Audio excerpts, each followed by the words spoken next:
Azərbaycanda könüllülərin sayı hər il artmaqda davam edir və artıq minlərlə gənci əhatə edən böyük bir hərəkat formalaşıb. Təkcə Asan Xidmətin könüllüləri proqramında 40 min nəfərdən çox gənc artıq qeydiyyatdan keçib və digər dövlət qurumları, eyni zamanda da ictimai təşkilatların proqramları da nəzərə alınarsa, könüllülük ölkədə ən geniş iştirakçı bazasına malik gənclər platformalarından birinə çevrilib. Bəs bu qədər gəncin maraq dairəsinə səbəb olan könüllülük onlara və cəmiyyətə nə qazandırır?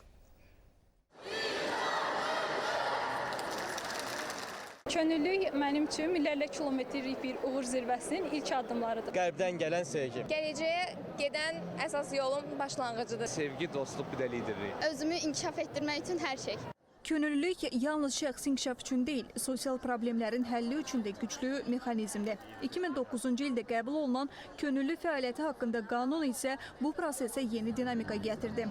Könüllülük fəaliyyətini sistemli, etibarlı və daha təsirli bir platformaya çevirdi.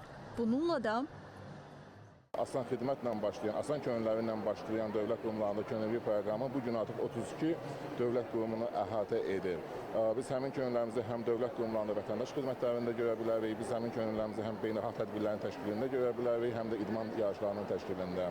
Və təbii ki, onların könüllü olaraq bu fəaliyyətdə iştirak etməkləri isə onların işinə əlavə bir əvəz olunmaz bir dəyər qatır. Gələn ildən könüllülük proqramının əhatə etdiyi dövlət qurumlarının sayının 36-ya çatdırılması proqnozlaşdırılır. Yəni artıq könüllülük bir çox fəaliyyət sahəsinə nüfuz edib.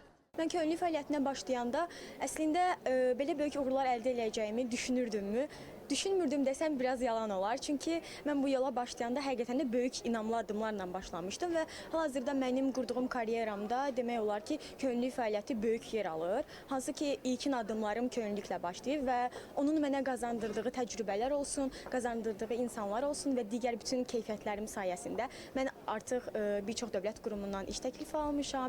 Cəmiyyətin aparıcı qüvvəsi olan gənclərin zərərli vərdişlərlə deyil, məhz belə faydalı və yaradıcı fəaliyyətlərdə məşğul olması ölkənin kadr potensialına da öz tövbəsini verir. Bu istiqamətdə növbəti illərin yeni layihə və təşəbbüsləri isə artıq yoldadır. Fidan Mahmudova, Emin Əhmədzadə, Rəhil Rafiq qızı, ASTV xəbər.